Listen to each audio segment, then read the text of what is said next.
The circus was packed that night, with families and kids everywhere, lights flashing, music blaring, all of it filling the air.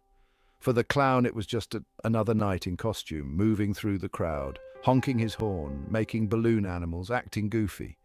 He loved his job, loved getting laughs from kids and smiles from parents. But then he noticed her, standing near the cotton candy booth, her face lit up by the colored lights. She had this way of smiling, this look in her eyes that somehow felt different from all the others. Something about her caught his attention, pulled him in. He found himself lingering nearby, watching her laugh with her friends. His usual routine fell away. Instead of moving on, he started to follow her from a distance, twisting balloons into different shapes, trying to think of which one might be her favorite. He even sent one over to her, a flower balloon twisted with care, but she barely looked at it before giving it away to a little kid. He didn't give up. He followed her around the fairgrounds, watching her every move. Each laugh, each smile seemed like a response, a signal meant just for him, and the idea got stuck in his mind. She was special, and he needed to make her see that. He went out of his way to be near her, making balloon animals that he'd leave behind on benches or tables near where she stood. Each time, he hoped she'd notice, that she'd understand they were for her, but she never did. When she left, he stayed just close enough to keep her in sight, following her beyond the fairgrounds. She made her way through town, heading toward a quiet neighborhood as the evening grew darker. Her house was modest, nestled in a line of identical homes with only a few porch lights to guide the way. He watched as she unlocked the front door, stepped inside, and turned on a single light in the window. He knew he shouldn't, knew it was stepping over a line, but he couldn't let go of the feeling that he was supposed to be near her. He waited until her house went dark, then slipped around to the back. A window slightly open let him slide inside, and he found himself in her quiet living room, the faint smell of her perfume lingering in the air. The house was silent except for the quiet hum of a clock ticking somewhere in the distance. He crept down the hallway, moving toward the open door where she was sleeping. He didn't go inside, didn't try to wake her. Instead, he reached into his bag and pulled out a small balloon dog, one he'd made just for her. He placed it on the bed, right near her pillow, a silent gift to show he'd been there, that he cared. He stood there for a moment, just looking at her, before slipping back out as quietly as he had come. The next day, he waited to see her again at the circus, imagining her reaction when she'd wake up and find the balloon animal there. But she didn't come, not that night or any night after. The clown showed up in town on a Wednesday afternoon, dressed in a faded purple suit with a wide, fixed smile painted onto his face. People thought he was part of some promotion, maybe for the upcoming carnival. He stood by the corner near the post office, holding a bunch of balloons in his gloved hands, deep crimson ones that looked like they'd been dipped in red paint. Kids were thrilled, running over to him, some adults too, drawn in by the unusual spectacle in our usually quiet town. But he wasn't giving the balloons to everyone. That part was strange. He'd smile as people approached. But if he didn't like what he saw, his expression changed. He'd scowl, waving them off like they didn't deserve a balloon. A couple of people tried to take one anyway, but he yanked them back, shaking his head as if they'd committed some terrible offense. For the ones he approved of, though, he'd bend down, look them in the eyes, and place a balloon in their hands as if it were the most precious gift in the world. It was unsettling the way he'd gaze at each person before handing them a balloon, like he was sizing them up, judging them for something only he understood. My younger brother Danny was one of the lucky ones, or so we thought at the time. Danny was ecstatic, clutching his balloon with both hands, bouncing up and down with excitement. The clown patted him on the head, holding his gaze a moment longer than seemed necessary. I didn't think much of it then, but I remember that look, like the clown was marking him, singling him out in some way. Danny ran home, tying the balloon to his bedpost so he could see it while he slept. He even named it Red, like it was a new friend. The clown disappeared as suddenly as he'd arrived. No one knew where he came from or where he went, but everyone in town was buzzing about it for days. By the weekend, though, it was old news, and most people had moved on. Everyone except Danny. He wouldn't let go of that balloon, wouldn't even let it out of his sight. My parents thought it was cute, a little obsessive, maybe, but harmless. About a week later, one of Danny's friends went missing, a kid named Benji, one of the other kids who had been given a balloon. He hadn't shown up for school, and his Parents were frantic, saying he'd just vanished from his room in the middle of the night. The cops came by, searched the area, even organized a town-wide search party, but no one could find him. Then, a few days later, another one of the kids who had received a balloon was reported missing. This time, it was a girl named Clara. Her bedroom window had been open, and her parents swore they'd heard her talking to someone before she went to bed, but they couldn't find a trace of her anywhere. After more kids went missing, people started connecting the dots, realizing it was only the kids who'd gotten balloons from the clown who were disappearing. Parents grew anxious, talking about it in hushed voices, locking windows and doors at night. They questioned their kids about the clown, about the balloons. A lot of them threw away the balloons in a panic, convinced they were somehow responsible. Danny wouldn't let us touch his. Every time we tried to take it, he'd throw a fit, clinging to it with this desperation I hadn't seen before. He'd get this glassy, far-off look in his eyes like he was in a trance. A week after Clara disappeared, Danny started acting strange. He would sit in his room for hours, staring at the balloon, whispering to it. When I asked him who he was talking to, he'd look at me with these wide eyes and say, "Red talks to me, he tells me things." The way he said it made my skin crawl. He stopped sleeping too. I'd hear him pacing around at night, whispering to the balloon. Then one night I woke up to find Danny standing at the foot of my bed, holding his balloon, staring down at me with a look I'd never seen before. His eyes were blank and his mouth was stretched into a wide smile that didn't look like his own. I sat up, asking him what he was doing, but he just turned and walked out, the balloon trailing behind him, bouncing lightly. I watched him go, chilled by the way he moved, as if he wasn't fully awake or wasn't fully himself. The next morning, Danny was gone. His bed was empty, the sheets twisted and cold. The balloon was nowhere to be found, and his window was wide open, curtains billowing in the morning breeze.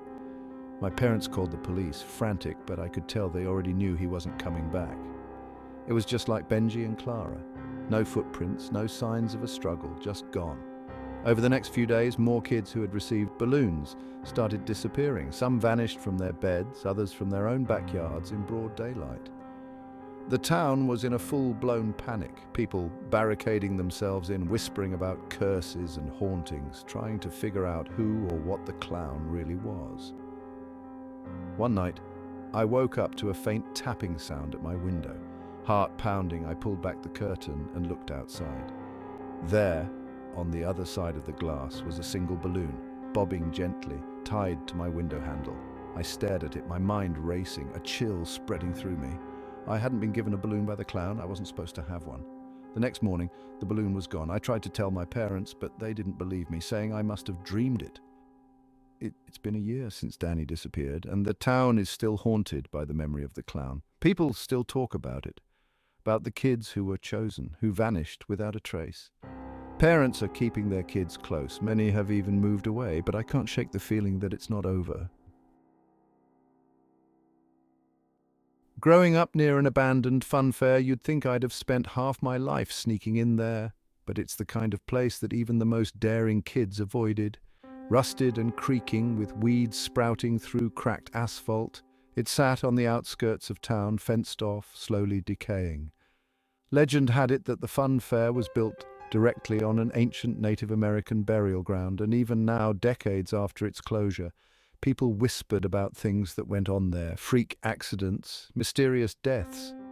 Its tragic history had a way of rooting itself in every mind in town. When I was around 12, a local ghost hunting group took it on as their pet project. They documented sightings, spent nights there filming every square inch of that place. They recorded strange voices on tape, whispers, shrieks, children laughing. They claimed the apparition of a little girl could be seen at dusk on the swing set, her back to you, head tilted down, as if she were in some trance.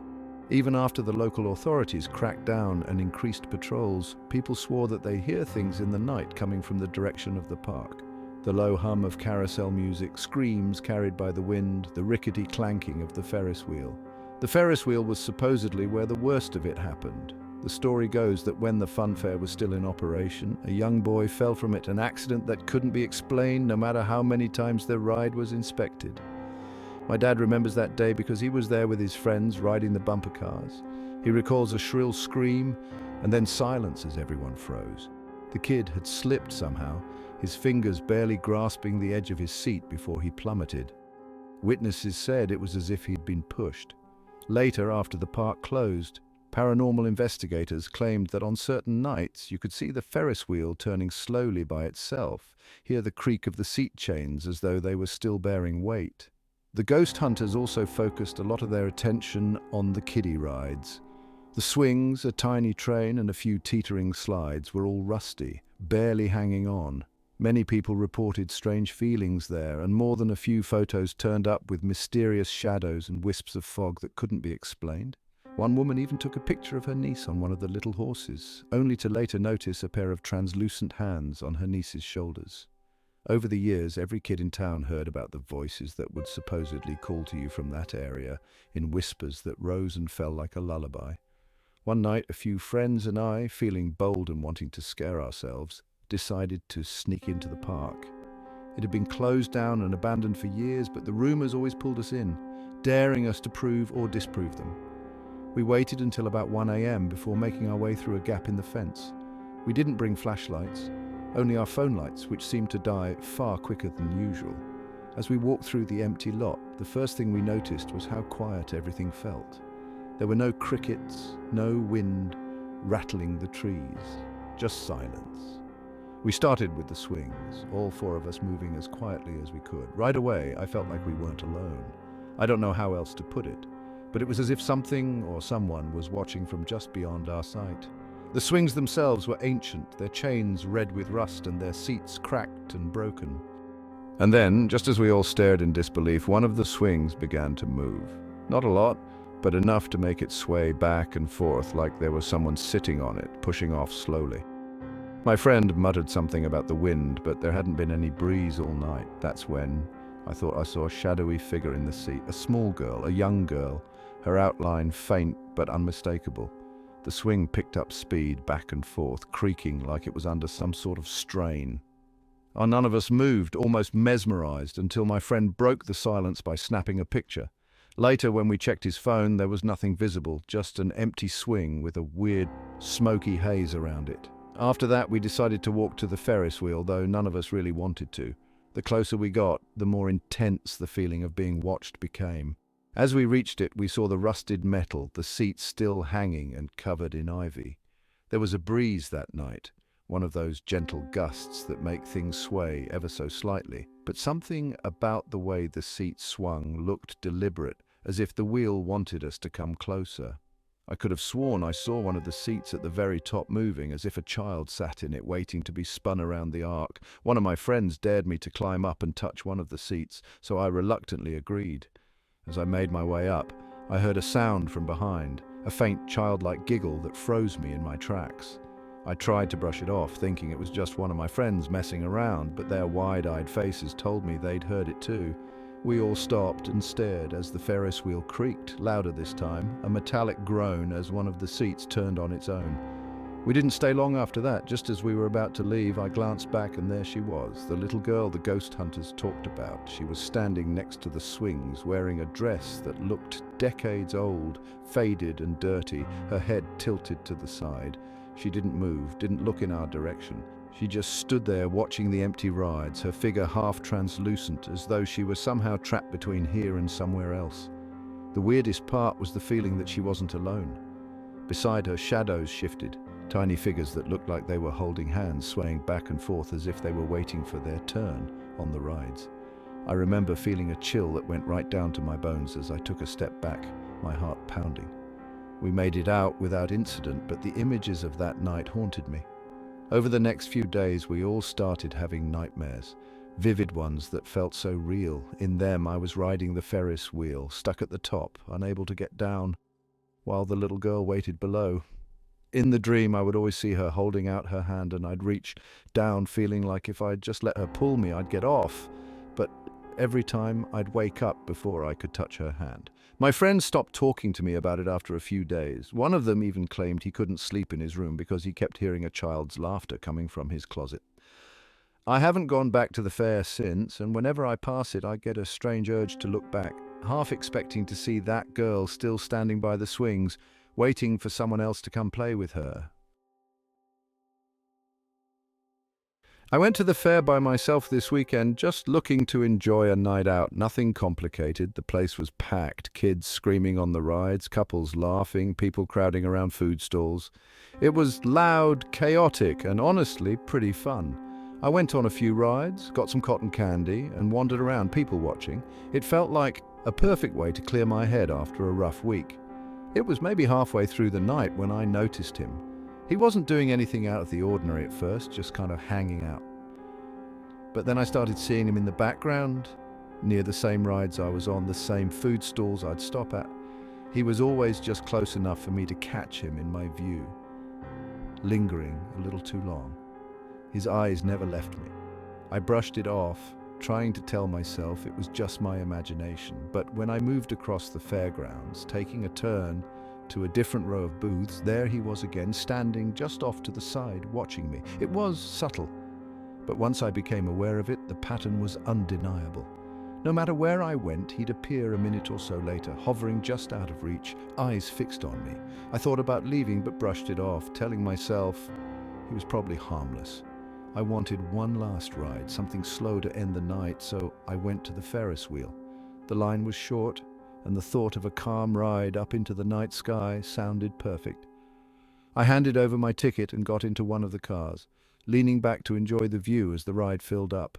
Just as it was about to start, I noticed a familiar figure stepping in. Him. Somehow, he'd managed to slip into my car right before the attendant secured the door. The wheel started up, lifting us away from the ground, and I felt trapped, stuck in this small, confined space with him. At first, he just sat across from me, staring, but then he leaned forward, grinning. He started asking questions, casual at first, about whether I'd come alone, where I lived, if anyone was waiting for me. Each question dug a little deeper, prying into things he had no business knowing. His eyes didn't move from my face, watching every reaction as though he enjoyed my discomfort. He shifted closer, reaching out as if to take my hand, asking why I didn't want company on a night like this, why I wasn't interested in making a friend. His grin was so wide, his eyes intense, like he thought this was all some sort of game. I tried to keep calm, avoiding eye contact, answering as briefly as possible, hoping he'd lose interest. But he didn't. Instead, he seemed to take my discomfort as an invitation to ask even more invasive questions. When the Ferris wheel finally creaked to a stop at the bottom, I barely waited for the attendant to open the door. I slipped out as quickly as I could, practically running down the ramp and darting into the crowd. I didn't look back, weaving between people, making my way toward the fair's exit. I finally felt like I could breathe again as I made it out of the main gates, heading straight home, glancing over my shoulder every now and then to be sure I'd lost him. But as I turned onto my street, I noticed movement a little way behind me. I didn't even have to look closely to know who it was. He'd followed me all the way home, keeping his distance but staying close enough that I couldn't shake him. I ran to my front door, fumbling with the keys, barely making it inside before I locked it behind me. I ran to the window, peeking through the blinds, my heart pounding. He was standing at the edge of the driveway, staring directly at the house, just standing there watching. He stayed there for what felt like forever before he finally turned and walked off, disappearing into the night. A few years ago, my friends and I decided to check out a vintage circus that had set up on the outskirts of our town. It was a traveling act that looked more like a relic than a real show. Most of the people going in were older, clearly nostalgic for the circuses of their youth. But the whole setup felt odd, like the tents were fraying at the edges, barely held together, as if they'd been left out in the sun for decades. We were curious, though, and it was a chance to experience something different. Inside, the first thing we noticed was the ringmaster. He was tall, dressed in a suit of faded red and black with polished boots and a top hat. But it was his face that struck me most. He wore a permanent smile, wide and toothy, painted onto his lips in stark white. The painted grin stretched almost too far, curling up toward his cheeks in a way that made his eyes seem distant, like he was stuck in that expression.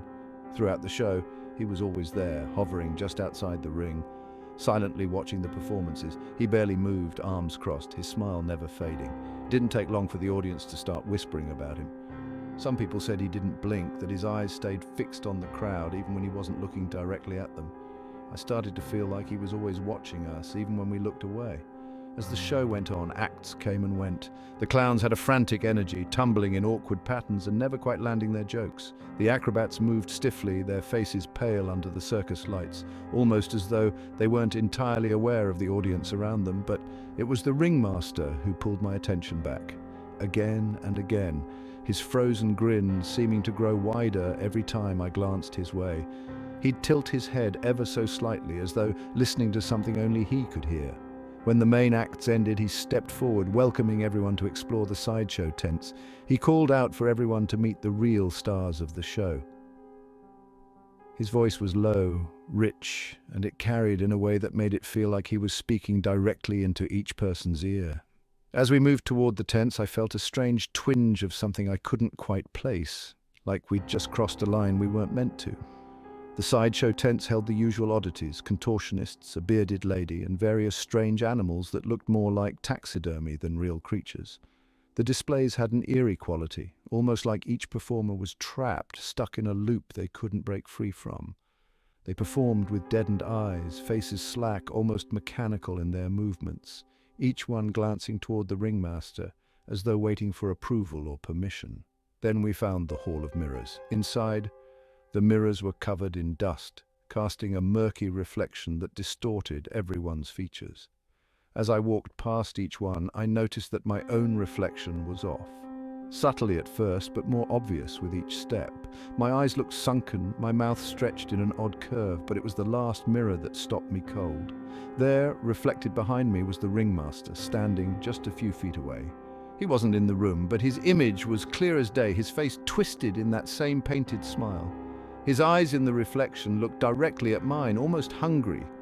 I turned quickly, expecting to see him, but the room was empty. When I looked back, his reflection had inched closer, his smile wider, his hand reaching out toward me as though he were about to grab my shoulder. I backed out of the tent, my heart pounding, and bumped into one of my friends. They hadn't seen the ringmaster in the mirrors, only their own warped reflections. But when we left the tent, there he was, waiting just outside, tipping his hat in a slow, almost taunting gesture, as if he knew exactly what I'd seen. The night ended with him standing by the exit, bidding everyone farewell with that endless grin. As we walked past, he tilted his head toward me, his eyes catching mine with a knowing glint. There was something in his expression, something that told me he knew I'd seen his true face. My friends and I hit the fun fair last night, messing around, going on all the rides, and daring each other to eat more fried food than we could handle. We were doing the usual stuff, shooting hoops at the booths, daring each other to go on the craziest rides, and laughing at every little thing. It was one of those perfect, carefree nights where you forget about everything else. At some point, we wandered by the merry-go-round. I thought it'd be hilarious to hop on, just for the irony of it. None of the others wanted to go, saying it was for little kids, but I figured I'd go solo for a laugh. They promised to wait by the food stand, so I got on one of the horses and waved back at them, grinning as the ride started up. The music was off, this slow, almost warped tune, and the whole thing creaked and groaned. At first it was the same slow pace, but soon it began to speed up. I held on as it kept going faster and faster, the colours around me starting to blur. I'd never felt dizzy on a merry-go-round before, but this time I had to close my eyes to stop the spinning. It felt like the thing was never going to end. Finally, it jerked to a stop and I stumbled off, trying to shake the dizziness, but as soon as I got my bearings, I noticed things weren't right. The fair was empty. The lights that had been so bright and colourful before were dim, some of them flickering. The booths were no longer filled with prizes. They looked ransacked, covered in dust and cobwebs. The smell of food, the laughter, all the noise was gone. It was like the place had been abandoned for years. I called out for my friends, but my voice just echoed back at me, swallowed up by the silence. There was no one. Every stall, every ride sat empty and lifeless, like it had all been deserted long ago. The Ferris wheel, which had been lit up just moments before, now looked rusted, with empty seats creaking in the wind. I could see where we'd been hanging out by the food stand, but they weren't there, and there were no signs they ever had been. I tried to leave, to retrace my steps back to the entrance, but the path kept changing. Every time I turned a corner expecting to see the main gate, I'd find myself back at the carousel or another twisted, decayed ride. It was like the fairgrounds themselves were shifting around me, pulling me back in every time I thought I was getting close to the exit. After a while, I stopped trying to leave and just wandered, hoping I'd find something or someone. Every ride, every booth, every food stand was a decaying version of what it had been. The whole place seemed frozen in time, but with no life left in it.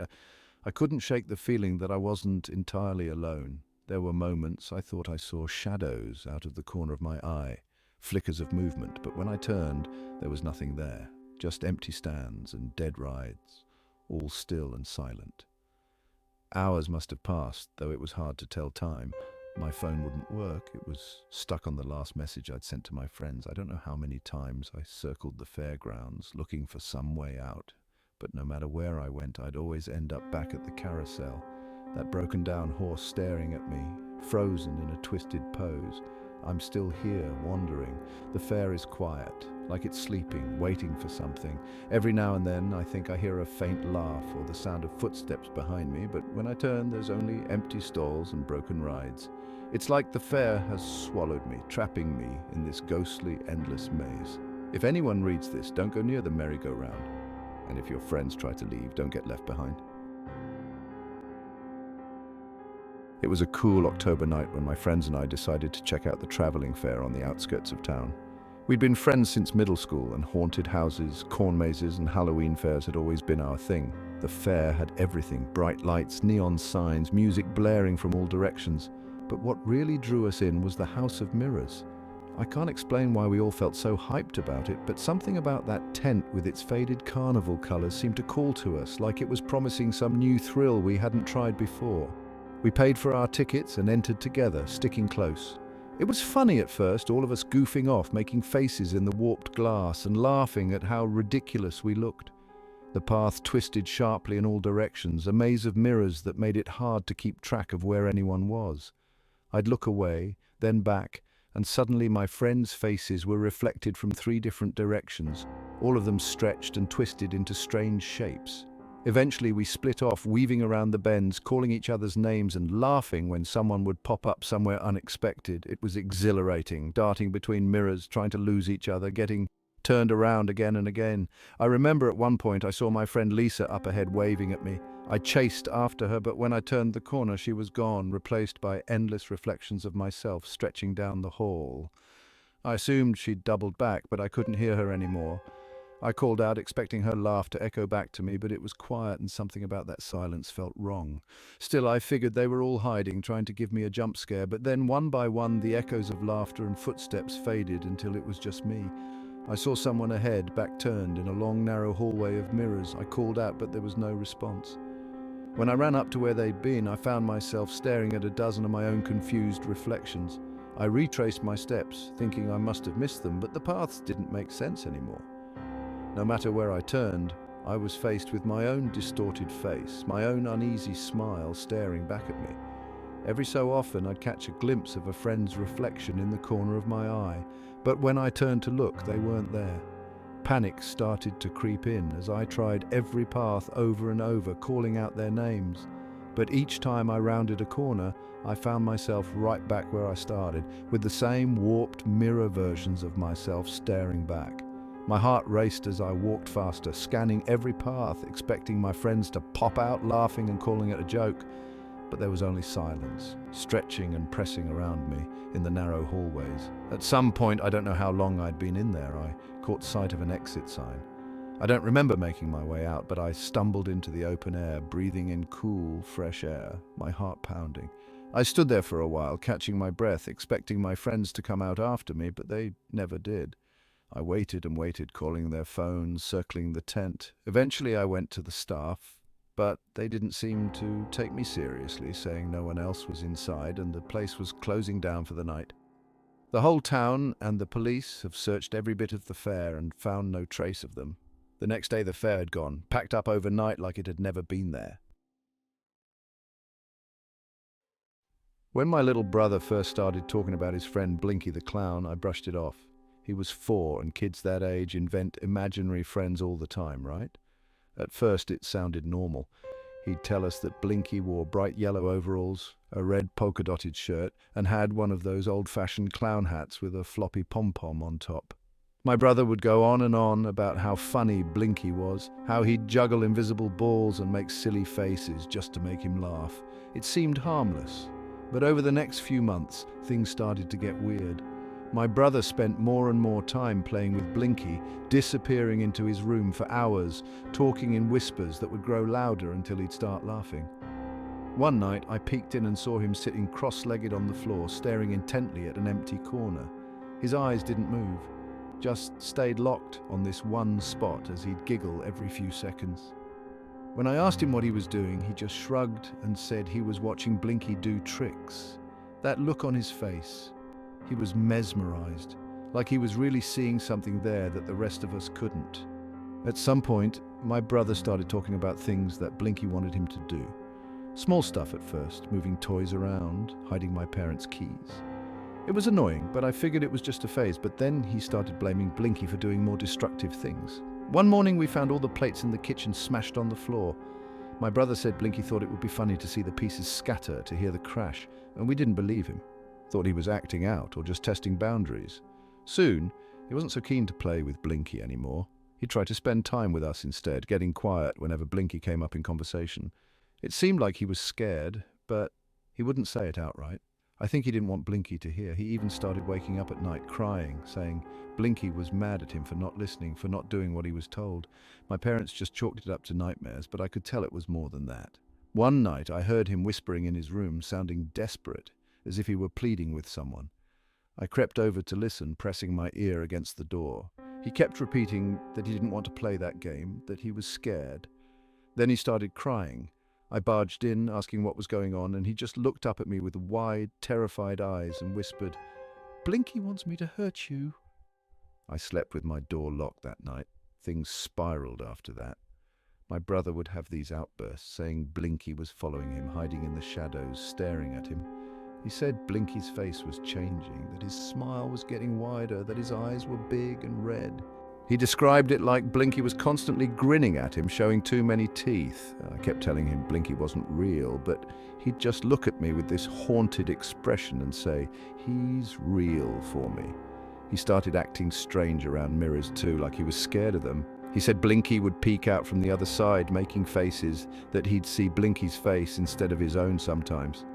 One night he screamed so loud it woke up the whole house. My parents ran in, but he refused to explain, just kept looking away from the mirror, hands over his face, repeating, "He was there, he was right there."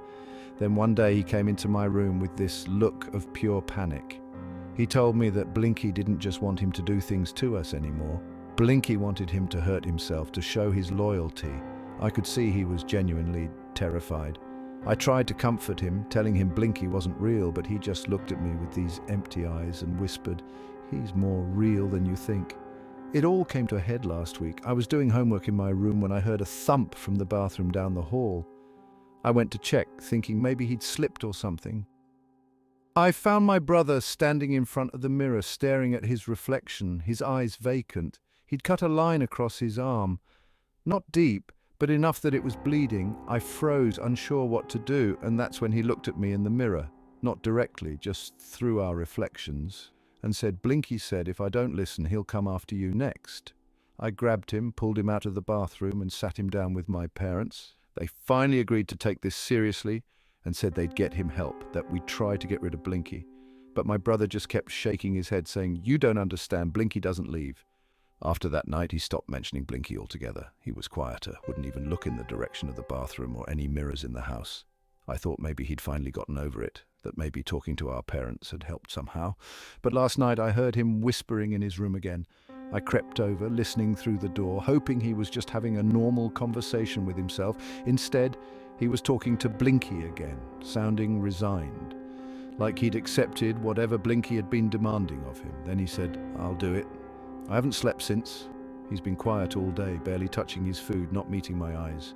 I don't know what Blinky wants him to do, but I'm scared. I can't shake the feeling that whatever Blinky is, he's not just imaginary. I have a story that still gives me chills just thinking about it. This happened to a close friend of mine, Aaron, a well-respected paranormal investigator. He's always been skeptical about cursed objects, but that all changed after he got his hands on Tommy. an old clown doll he'd picked up while investigating an estate sale that claimed to have haunted items. Tommy was a strange-looking doll with one eye partially shut, faded clown makeup, and a twisted, wide grin. He was dressed in an old-fashioned, faded red and white striped suit, with large buttons and a tattered, floppy hat.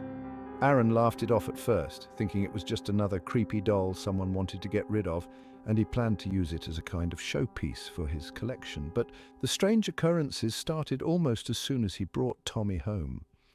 On his first night, he noticed Tommy facing a different direction than he'd left him in. Aaron lived alone, so there was no one who could have moved the doll. He thought he might have just forgotten turning it and let it go. But more weird things started happening. He'd find Tommy sitting in strange positions or sometimes halfway across the room. Aaron tried rationalizing it all, convincing himself he was just misremembering where he'd left the doll. But things kept escalating. Soon, Aaron started hearing what he described as faint whispers coming from the room where he kept his collection. He couldn't make out any words, just this constant, low muttering like someone talking to themselves. He thought maybe he was just tired or stressed, so he ignored it at first, but the whispers started getting louder, and he realized it was always in the middle of the night, always coming from where Tommy sat on his shelf. And every time he'd go to investigate, Tommy would be in a new position. Sometimes he'd find him slouched over, his head tilted forward as if he were trying to listen, or with his arms in strange poses, almost like he was reaching for something. By the third week, Aaron's friends noticed he was looking exhausted. He'd confided in a few of us about the strange things happening with Tommy, and although we were skeptical, we also knew Aaron wouldn't just make this up. One night, after more whispering and what he thought sounded like soft footsteps, Aaron decided he'd had enough. He locked Tommy in a closet, trying to get him out of sight and out of mind. But that night was when things got really disturbing. Aaron woke up in the middle of the night to find Tommy sitting at the foot of his bed. The closet door was still shut, and the lock hadn't been tampered with. Tommy's face had somehow shifted. His one open eye seemed to stare directly at Aaron, and the grin looked somehow wider, almost mocking. Aaron swore he felt a chill run through the room, like there was something watching him. He threw Tommy back in the closet and immediately called me the next morning, asking me to come over and witness everything for myself. When I got to his house, the atmosphere was tense. Aaron looked shaken, way more than I'd ever seen him. He took me into the room where he kept Tommy locked up, and even though I was skeptical, I couldn't shake a weird feeling when I saw the doll. I sat in the room alone for a few minutes while Aaron went to grab a drink, and the entire time, I felt like I was being watched. Out of the corner of my eye, it seemed like Tommy's expression shifted ever so slightly, his single open eye narrowing, his grin seeming to stretch. I laughed it off and told Aaron that he was probably overthinking things, but I could tell he didn't buy it. Things got worse after that. A week later, Aaron called me panicked. He'd been in his kitchen when he saw Tommy's reflection in the window, standing right behind him, even though the doll was still supposed to be in his closet. He spun around, but the room was empty. Still, when he went to check the closet, the door was wide open and Tommy was gone. He found him in the living room, propped up on the couch as if he'd been watching TV. That was the last straw. Aaron decided to get rid of Tommy and left him at a local thrift shop, but even then it wasn't over. The night after getting rid of the doll, Aaron's home filled with strange noises, scratching sounds on the walls, tapping on the windows, faint whispers coming from every corner of his house. He said he could almost hear Tommy's laughter mingling with the whispers, as if he'd somehow left a part of himself behind. In the mornings, he'd wake up to find strange handprints smudged on his windows and mirrors, like someone, or something, had been pressing their hands against the glass, trying to get in. After 2 more nights of this, Aaron couldn't take it. He went back to the thrift shop, hoping to find Tommy and put an end to it once and for all, but the shopkeeper told him the doll had already been sold. He tried asking for the buyer's information, but they had no record. Aaron spent the next few days looking over his shoulder, jumping at every small sound, feeling like he was being followed. Every so often, he'd catch a glimpse of a red and white striped suit in his peripheral vision, only for it to vanish when he turned to look. It's been years since Aaron got rid of Tommy, but even now, he says he feels a strange presence around him every now and then. Sometimes he finds things in his house moved or missing. He'll hear faint whispers in the dead of night or see what he swears is Tommy's twisted grin in the dark corners of his room. When I was a kid, my family stumbled upon a roadside circus while on a road trip through a rural stretch of highway. It wasn't like the big, bustling circuses that roll through major cities. It was a ragged affair, looking as if it had been put together with scraps and leftover materials from a bigger show. The tents were worn, faded from years in the sun, and the sparse crowd that drifted around made the whole place feel hollow. But something drew us in, that allure of oddities and old-world entertainment. One tent, standing slightly apart from the others, caught my attention. It wasn't brightly coloured or marked with signs advertising the usual acts. Instead, it was dark, and in front of it sat a single trunk, an old wooden chest almost like an antique. A sign next to it read in fading, ornate letters. Inside the tent, people drifted in and out, but no one seemed to pay any attention to the trunk. I felt drawn to it, the weathered wood and rusty latches inviting yet foreboding. I don't know why, but I reached down and opened the trunk's lid. It creaked as it lifted, revealing an assortment of objects that seemed like props from an old vaudeville show. Faded scarves, crumpled top hats, cracked makeup cases, and more. But what really caught my eye was the marionette lying at the bottom, tangled in its own strings, with chipped paint on its face. It had a look of wear, as though it had been used in countless performances and then abandoned to rot. Its tiny painted smile was faded, one eye chipped, the mouth frozen in a smirk that somehow felt too lifelike. Curious, I lifted the marionette from the trunk, untangling the strings which were rough and frayed in my hands. As soon as I held it, I felt a strange tingling sensation, a low static, almost like holding something electric. The little puppet was oddly detailed, down to the tiny buttons on its vest and the delicate lines painted on its face to simulate wrinkles. But its eyes, dark and glassy, gave me an uneasy feeling, like they weren't just staring blankly, but focusing, watching. I tried to put the marionette back, but it seemed stuck to my hand, the strings wrapping around my fingers as though they had a life of their own. I pulled harder, trying to free myself, and finally managed to drop it back into the trunk, feeling a strange relief as it thudded back into place. But even with the lid closed, I couldn't shake the sense that something inside the trunk had noticed me, like I'd disturbed something meant to be left alone. That night, we camped at a nearby site. I was exhausted, but every time I closed my eyes, I kept picturing the marionette's face, its painted smirk becoming sharper in my mind. I tried to shake it off, convincing myself that it was just leftover anxiety. But as I lay there, I heard a faint scraping sound near our tent, a steady, rhythmic scuffle against the gravel. I didn't want to look, but curiosity got the better of me.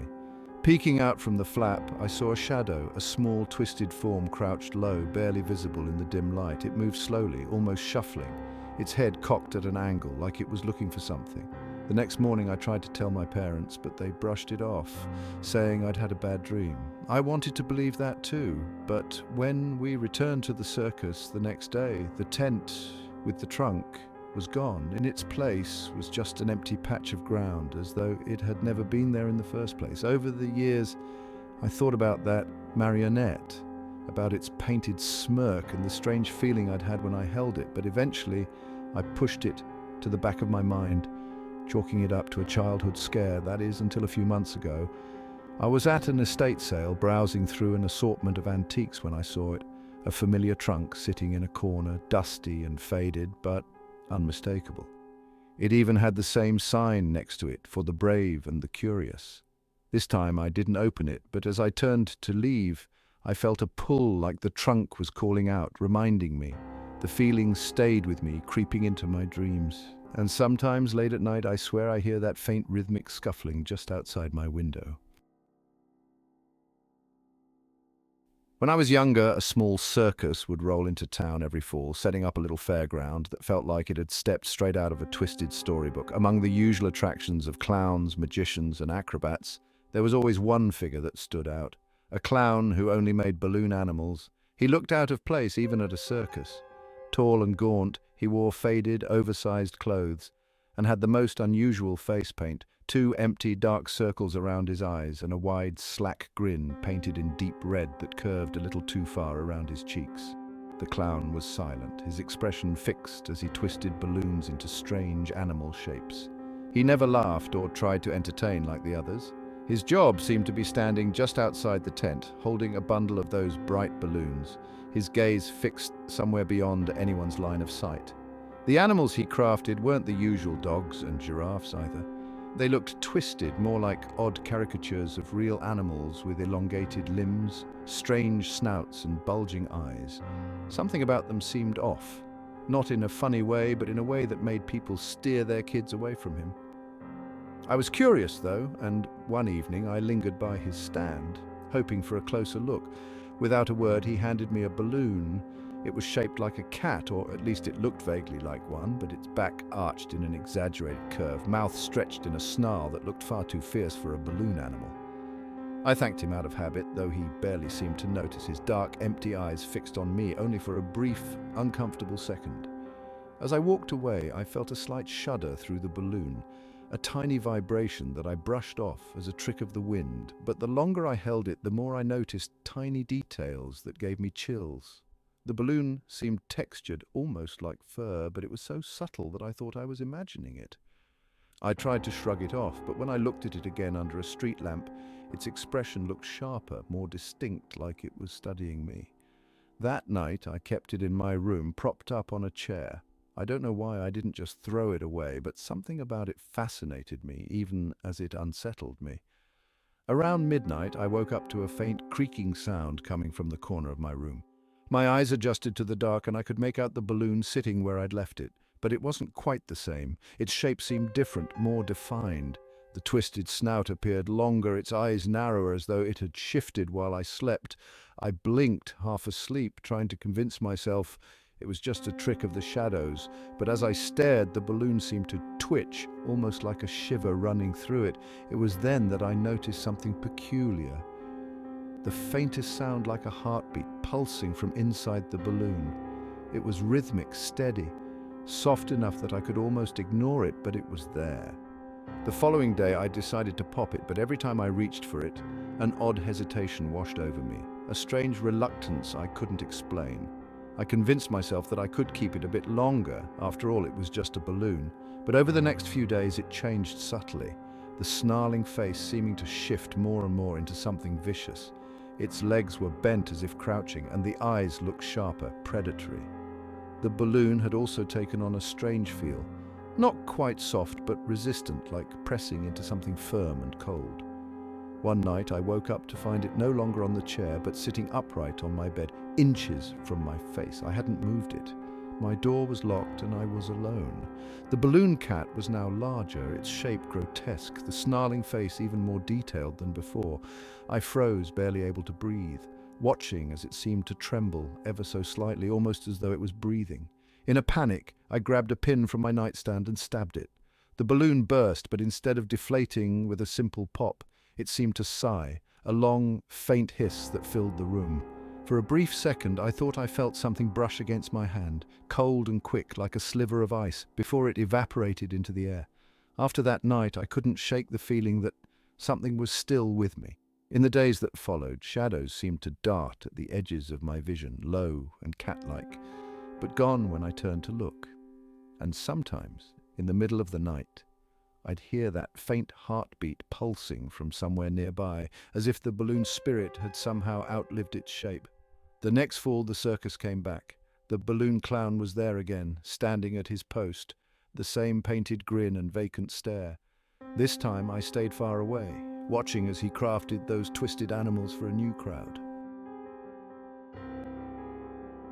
When I was 13, a traveling circus came through my town, bringing with it a dark history and a reputation that no one really talked about. My family and I went more for the novelty than anything else. We'd all heard rumors of accidents and odd disappearances associated with the circus, but it was one of those urban legends that felt like an old ghost story, a warning whispered to make things more thrilling. Looking back, I should have trusted those uneasy rumors. The show went on as any other circus would. Bright lights, spinning rides, the faint smell of burnt popcorn, and the steady hum of laughter. But there was something that hung around the tent of the trapeze artists. Their act was the circus's big finale, and people swarmed to see them defy gravity on those suspended platforms high above the ground. There were 3 of them, 2 men and a young woman dressed in silver costumes that sparkled even in the dim lighting of the tent. The woman stood out, her expression focused. The act began with typical routines, building up in difficulty. They moved with practiced precision, swinging from one bar to another, twisting mid-air in sequences that had the audience gasping. But as the performance wore on, the atmosphere in the tent shifted in a way I can't fully explain. The crowd was mesmerized, but some faces in the audience looked disturbed, like they'd begun to notice something wrong with the performance. The young woman seemed to be distracted. She would glance over her shoulder even as she spun in the air, as though something behind her demanded her attention. At first, I thought it was part of the act, a way to heighten the suspense. But her glances became more frequent, almost as if she was expecting someone to be there, watching her from the rafters. Her eyes looked hollow, distant, and each time she glanced away, her body tensed, throwing her rhythm off slightly. As the act reached its climax, she flew higher and faster, her spins tighter, her movements more frenzied. I thought it was strange, almost reckless, the way she would leap without fully looking where she was going. My mom beside me shifted uncomfortably, her eyes fixed on the performer, whispering that the girl looked like she was in a trance. The final trick involved her jumping from one trapeze to another, one of the men waiting to catch her. She swung with her legs, kicking through the air, and then she let go. But as she sailed through the air, her gaze fixed upward toward the darkness of the ceiling, a look of pure horror crossing her face. It was as if she saw something up there, something only visible to her, and for a split second I thought I caught a glimpse of a shadow flitting above her, something that seemed to reach toward her with outstretched fingers. She missed the catch. Her body plunged downward, arms flailing, her scream piercing through the entire tent. People gasped, some crying out, but there was a haunting silence as she hit the safety net below with a dull thud. The silence stretched on until she lay completely still. The other trapeze artists clambered down quickly, the men's faces pale, and I could see one of them mouth a silent prayer, his hands shaking as he tried to check for signs of life.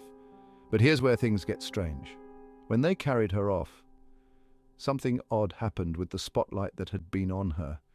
Instead of going dark, it hovered on her lifeless body, casting strange shadows that didn't make sense.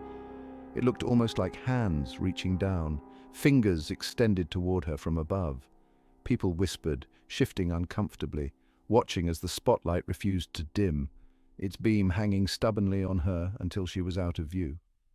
The next day, rumors spread through town. Some people claimed that the trapeze artist had been haunted by something no one else could see, that she'd often looked into mirrors and seen a reflection that wasn't her own.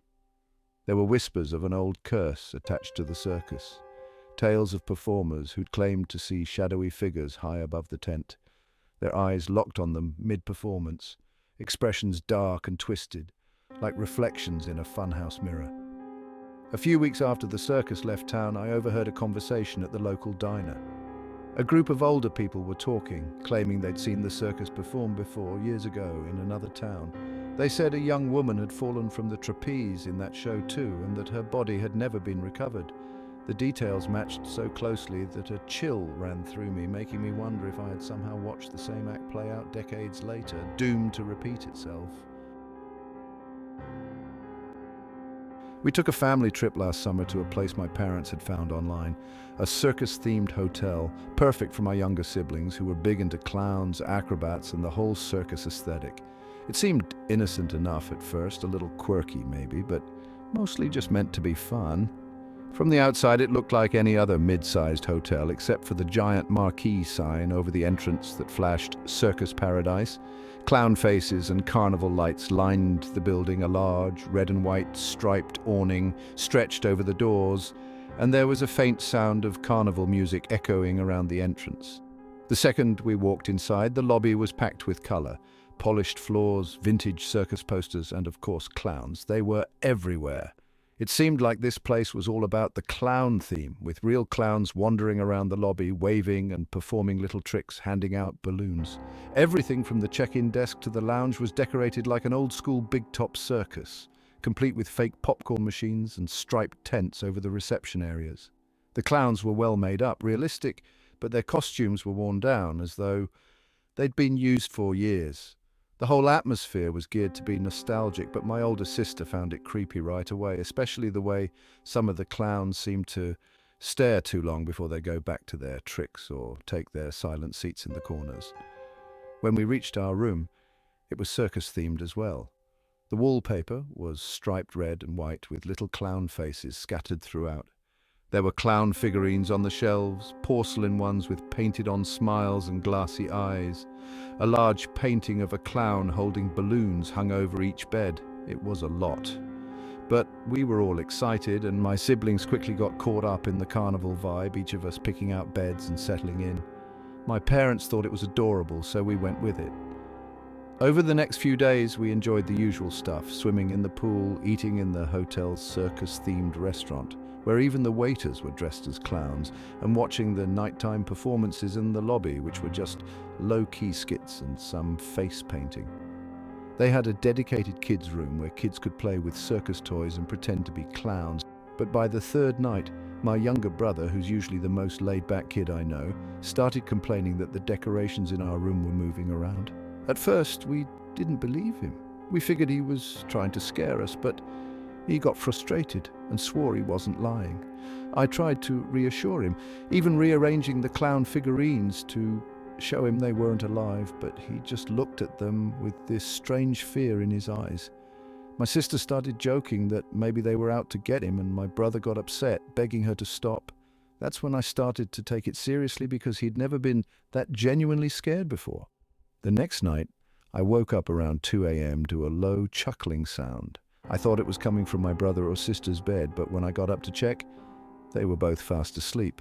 The laughter continued, so I tiptoed around the room to see where it was coming from. Then I noticed one of the clown figurines was facing a different direction than I'd left it. I chalked it up to one of us bumping it, or maybe housekeeping moving it during the day, but it still seemed out of place. The next day, my brother swore the clown faces on the wallpaper had changed. He insisted they weren't smiling as much and that some of them looked like they were frowning. I rolled my eyes at first, but when I actually looked closely, I saw what he meant. One of the clown faces in particular had a frown so subtle it could almost have been a shadow. I didn't say anything to anyone else, though, thinking it was just my mind playing tricks on me. That night, I stayed up late to see if anything weird happened again.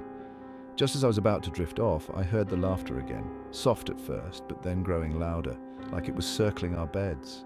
When I sat up, I saw the figures on the shelves had shifted position again, all of them turned toward my brother's bed. Their glassy eyes seemed sharper in the dim light, almost like they were watching him sleep. I felt my skin prickle, but I tried to rationalize it, telling myself they'd probably always been facing that way. I was tired, I reasoned, and starting to get as jumpy as my brother. That's when my brother woke up, startled, saying someone was whispering to him. He was shaking, insisting that he'd heard one of the clowns talking, saying his name over and over. My parents just thought he'd had a nightmare, but he wasn't the type to get so scared over something small, especially not over a few toys and pictures. He clung to me, begging to go home, his eyes darting around the room as if he expected the clowns to move right in front of him. I woke up again later that night, this time to a high-pitched giggling that seemed to echo off the walls. When I looked around, the clown figurines were gone. The shelf where they'd sat was empty, completely bare. The walls seemed to stretch, and the wallpaper clowns almost appeared to be breathing, their expressions shifting in the darkness. I could feel something in the room, the air shifting, but I couldn't put a finger on it. Then I saw that the porcelain clown figures were no longer on the shelf. They were scattered around my brother's bed, forming a loose circle around him. Their painted faces were still, but their eyes felt sharper, as if they were zeroed in on him. Just then I saw something out of the corner of my eye, the clown painting over my bed. The clown in it was grinning, but the grin looked wider than I remembered, the painted eyes fixed in my direction. I scrambled out of bed, shaking my sister awake, but the laughter just grew louder, filling the room like it was coming from every corner. My brother sat up, wide-eyed, pointing at the clowns.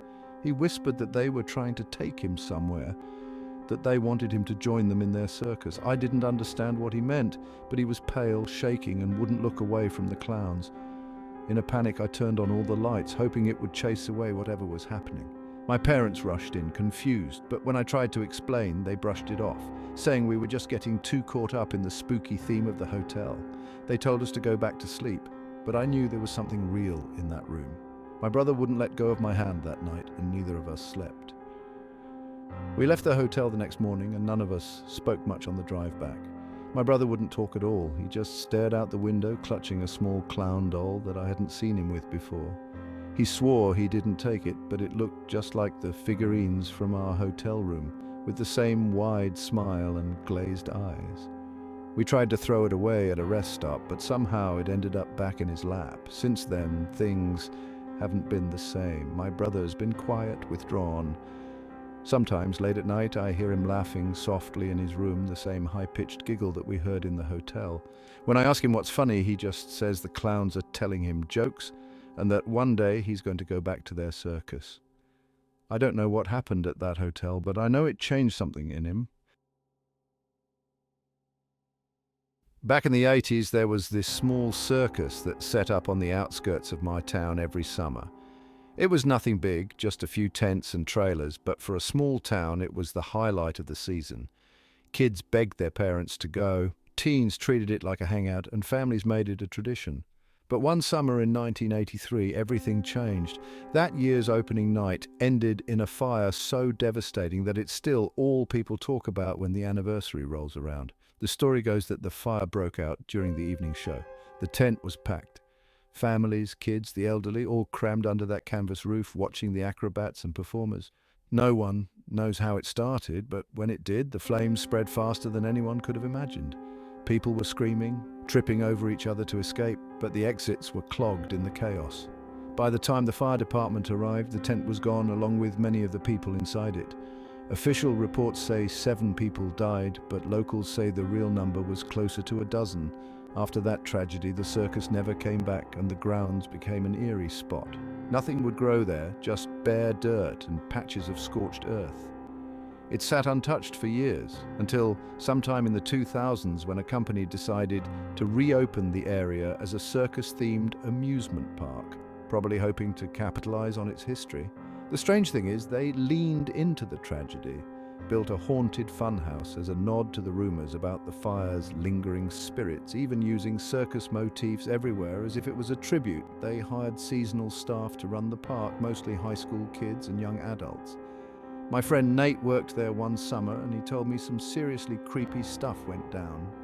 He wasn't one to scare easily, but by the end of that summer, he swore he'd never go back. He said it started small, whispers in empty rooms, distant sounds of carnival music after closing, but then things got worse. Staff began reporting sightings of a clown, not a costumed employee, but a figure no one recognized. They'd see him in the funhouse, always just out of clear sight, as if he was hiding but still watching. They couldn't make out his face fully, but everyone described the same details: a white-painted face, an unnervingly wide grin, and empty eyes that seemed to follow you no matter where you moved. Nate had his first encounter with the clown a couple of weeks into the job. It was his turn to check the funhouse before opening, make sure everything was in order. When he entered, he noticed an odd chill inside, which didn't make sense in the middle of July. Halfway through his rounds, he glanced down one of the mirrored hallways and froze. There, in the reflection, stood the clown. He was tucked just inside the frame, grinning as if he'd been waiting. Nate whipped around, but the hall was empty. He looked back at the mirror and the clown was gone. He wrote it off as his mind playing tricks on him. But after that, he saw the clown's reflection more and more. Other employees experienced it too, always in the funhouse, always right before opening hours. A couple of workers even quit on the spot after seeing him, too freaked out to keep working there. The worst incident happened on what should have been a quiet Monday night. Nate was in charge of closing that evening, and while locking up, he heard something strange. Faint carnival music echoed through the park, even though all the rides were powered down. He was alone, or at least he thought he was, but as he passed by the funhouse, he saw a light on inside and the faint flicker of movement through the windows. He figured someone was messing with him and went inside, calling out to whoever might be hiding. But when he got to the mirror maze, he saw something that still gives me chills just hearing about it. The mirrors around him flickered, reflecting not just himself, but others, faint, shadowy figures of people who weren't really there. In one mirror, he caught sight of a young girl in a white dress, staring back at him with a look that was both sad and angry. She raised a hand, pointing toward him, and behind her he saw the clown standing impossibly close, his smile wider than ever. Nate stumbled back, his mind racing, and as he did, he heard soft whispers fill the space around him. The words weren't clear, but they were filled with what he could only describe as a desperate kind of sadness. He ran out of there, not bothering to lock the door behind him. Later, when he told his boss what he'd seen, his boss just looked at him and nodded. Apparently this wasn't new information. They'd been hearing these stories for years. Rumor has it that the clown is somehow tied to the fire. Some say he was a performer in the circus who didn't make it out. Others think he's something far darker. But the most chilling theory, that he's a guardian of sorts, a twisted guide meant to keep the souls of those who died in the fire bound to the grounds. The park closed for good in 2010 after a string of accidents and more disturbing incidents. It's abandoned now, just an empty lot with remnants of the old attractions scattered across the grounds. They say if you go there at night, you can still hear the faint sounds of laughter, the echo of carnival music, and if you're unlucky, you might catch a glimpse of a smiling figure watching you from the shadows. It was the last performance of the summer season at a circus that only ever visited our town once every few years. People said it was cursed. I'd always shrugged it off as superstition, but some stories had a way of hanging around, especially those about the head clown, who everyone referred to simply as Mr. Grin. They said he never took off his makeup, never left the tent even when the show was over, and he only came alive when he performed his final act, a strange silent routine that gave him his name. I went to see the circus with a couple of friends. As the acts went on, there was something strange about the performers. The tightrope walker shook and stumbled, though she caught herself at the last second. The juggler dropped his clubs and didn't even seem to notice. The animal trainer's hands shook as he guided lions that seemed almost starved, wild-eyed in a way I'd never seen before. It was like each performer was watching something I couldn't see, as if shadows moved just outside the ring. When it came time for Mr. Grin's act, the lights dimmed and a strange silence settled over the audience. He emerged from behind the curtain wearing his familiar white face paint, painted-on smile stretching from ear to ear, and dark, hollowed-out eyes. His movements were jerky, yet graceful, like a puppet on strings. No music accompanied him, just the sound of the crowd's breath, hushed and tense, as he began his routine. He performed a sequence of gestures that should have been funny, but felt more like watching a bad dream unfold. He mimed climbing an invisible staircase, slipping, falling, then rising again, each time coming up with a wider, more exaggerated grin. His eyes stayed locked onto the crowd, drawing each person in with a strange kind of hold. Even though he moved in silence, a strange ringing filled my ears, almost like the echo of laughter. As he continued, something started to happen to the faces of the people around me. They all seemed mesmerized, eyes locked on Mr. Grin, mouths slightly open, mimicking his frozen smile. I tried to shake off the feeling, but my own face felt tight, like I was being pulled into that same grin against my will. Toward the end of his act, Mr. Grin pretended to pull a rope from nowhere, and as he did, the tent seemed to creak, the poles straining as if under a sudden invisible weight. The lights flickered, revealing brief glimpses of things behind the stage, faces watching from the darkness, pale and painted, staring straight into the crowd with those same grins. They looked like people but moved like shadows, shuffling closer and then disappearing as the lights shifted. Mr. Grin's smile stretched further than any human mouth should have allowed, his head tilting. His eyes seemed to sink deeper, and the painted smile almost appeared as if it was merging with his skin, no longer makeup but something permanent, carved into his very flesh. A strange rustling sound started to fill the tent, like fabric stretching or bones creaking, and I realized the painted faces in the dark were getting closer, stepping toward the edge of the ring with slow, shuffling movements. The act finally ended with Mr. Grin falling to the ground in a crumpled heap, and in that moment the lights dimmed completely. The silence was total. We all sat in darkness for a few seconds that stretched on too long, and then suddenly the lights burst back on, brighter than before. Mr. Grin was gone, vanished without a trace, and there was nothing but an empty ring left behind, with no sound but the faint buzzing of the lights overhead.